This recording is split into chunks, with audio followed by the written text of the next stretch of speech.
Hello! In this video, we'll implement the other instructions in the single cycle data path. So far we handled the load word instruction. Next, let's consider the store word instruction. So in our sample program, at address 1004, there's a store word, the value of x6 into the address 8 offset from x9. So this is an S-type instruction. It's similar to load word, but the immediate is in a different part. 5 bits are down here, and the other 7 bits are up here. And again, we have an op indicating that it's a store word. We have a first source register x9 as the base address, and we have a second source register x6 containing the value we want to store. So the machine language code is this. So now the hardware is mostly the same. The program counter is now at 1004. We will go to the instruction memory and read out the instruction from 1004, which is this store word, 0064A423. We'll provide that to the register file and the sign extender. So the register file gets these bits indicating RS1 is register 9, and again we read out register 9, which is 2004. We also read the value of register 6, which we had just written in the previous instruction. So register 6 contained the value 10. We bring the instruction down as well to the sign extender, and now we need to sign extend the immediate found in these bits rather than all up at the top. So we need to provide a control signal, we'll call it immediate source, to the signer extender to tell it where to look in the instruction to find the appropriate immediate. So this immediate has a value of 8, and we extend that to be a positive 32-bit number of 8. Now, using the same hardware we already had, source A goes to the ALU, source B also goes to the ALU, and again we tell the ALU to add, so we do 2004 plus 8 gives us 2000C. We provide that to the data memory. We provide the value 10 that we read from the register file as the write data input of the register of the data memory, and we provide a new control signal we'll call memwrite. When it's true, we're going to write the value to the data memory. So on the next rising edge of the clock, the data memory writes the value 10 into the address 2000C. There is data read out of the memory, but we're not using it, so we'll ignore that. It comes around to the register file, but we make regwrite be 0, so we just throw away the garbage since we're not trying to do a load. So in summary, the new hardware is the sign extender being modified to take the immediate from a different place, a new control signal, IMM source, to tell the sign extender where to look for the immediate, and the memwrite signal to tell us to write the memory, and the second value being read out of the register file. Alright, so that finishes store word. Simultaneously, we had the original hardware to add 4 to the program counter, so PC next is 1008, and on the next step we go on to address 1008 and do the next instruction of the program. So the next instruction, let's take a look at the immediate a little further. So far we've had 2 types of immediates to be concerned with, for I-type and S-type. When IMM source is 0, we'll handle an I-type and we'll get all 12 bits of the immediate from the upper part of the instruction, and then we'll sign extend that into the upper 20 bits.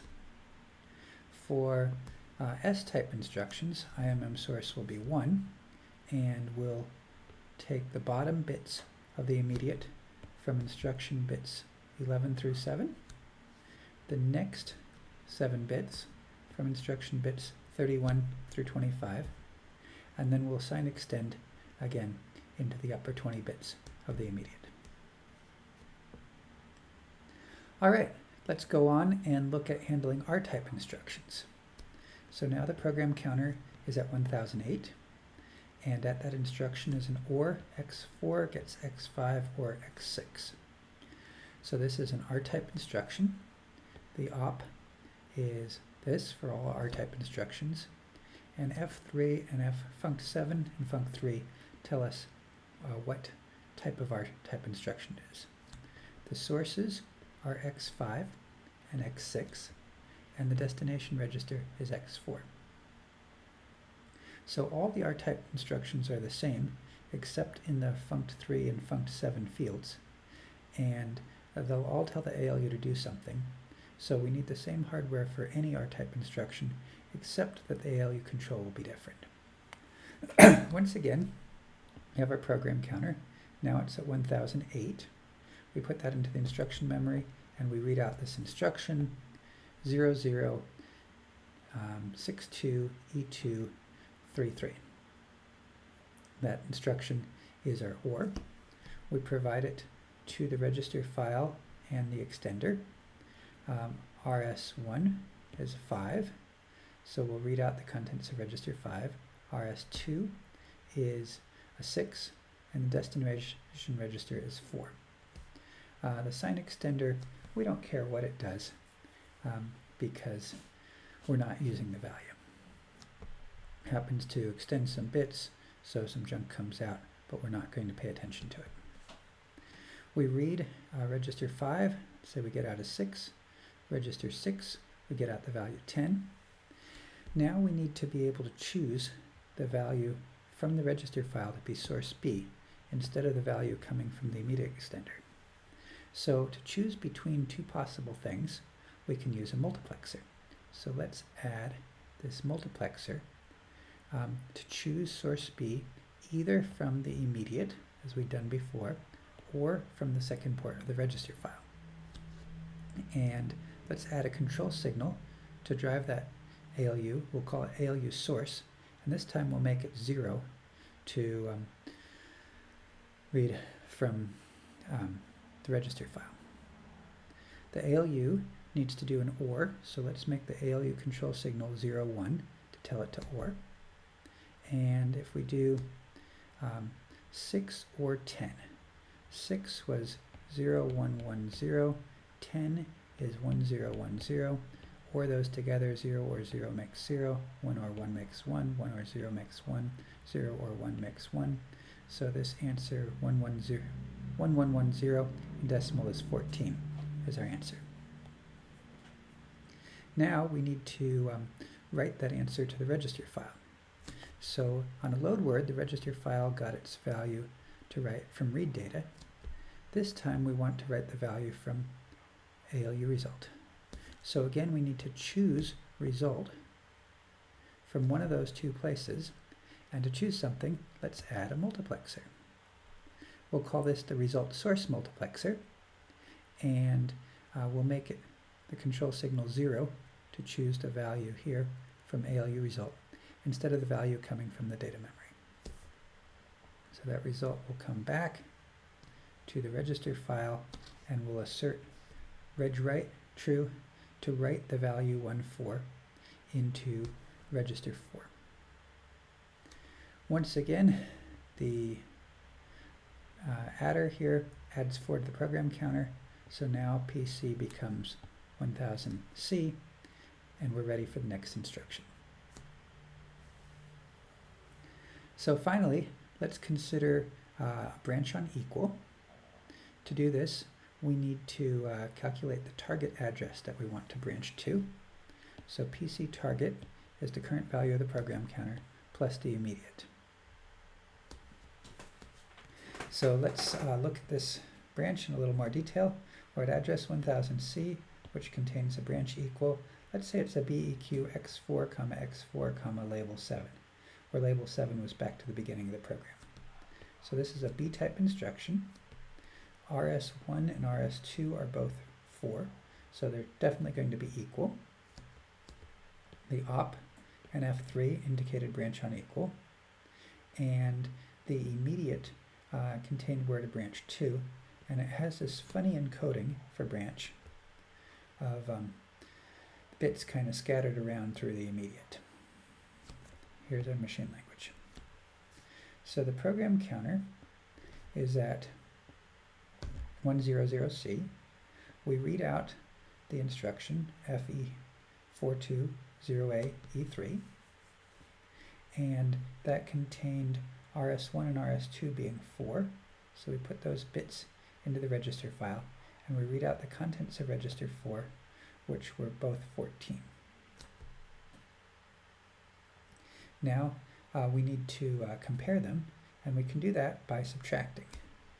So if we choose source A is definitely coming from the first port of the register file, source B should also come from the register file, so we need to make ALU source 0, so the MUX selects from the register file instead of from the sign extender. ALU control of 110 indicates subtract, so we do 14 minus 14 makes 0, and we're actually going to ignore that result.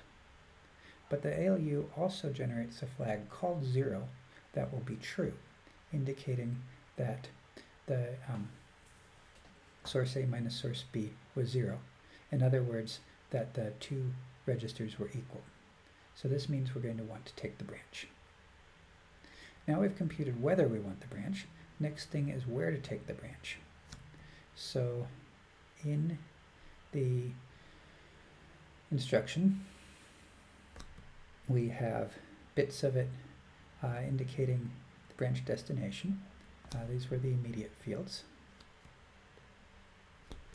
And we need to, from that, compute the immediate. And if we look at the convoluted organization of the bits there, this turns out it represents an immediate of FF, 4, which is -12 in decimal.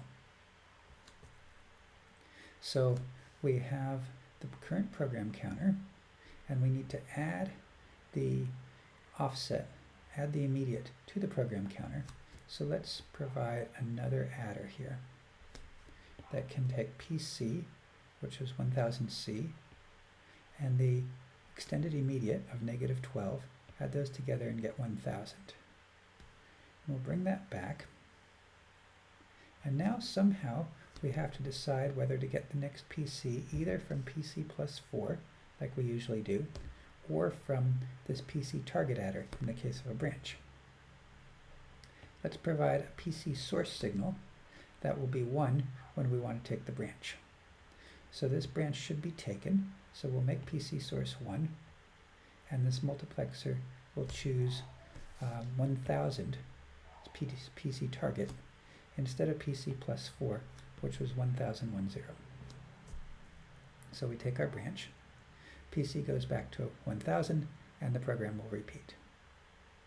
So this concludes our example of our single-sig data path, and now we're able to handle all the different instructions that we've talked about: load word, store word, branch on equal, and the various R-type instructions. So one more detail is to look at the immediates. Now we actually have 3 different types of immediates. So immediate source now needs to be 2 bits instead of 1. And we kind of glossed over that, but IMM source now is a 2-bit field. So we'll say it was 00 for I-type instructions, 01 for S-type instructions, and now for branch-type instructions, let's define a new immediate format of 10, and in the B-type, the immediate had this encoding instead. So the immediate extender block will have to put a 1 in the least significant bit, and then swizzle the other bits around to get the appropriate immediate.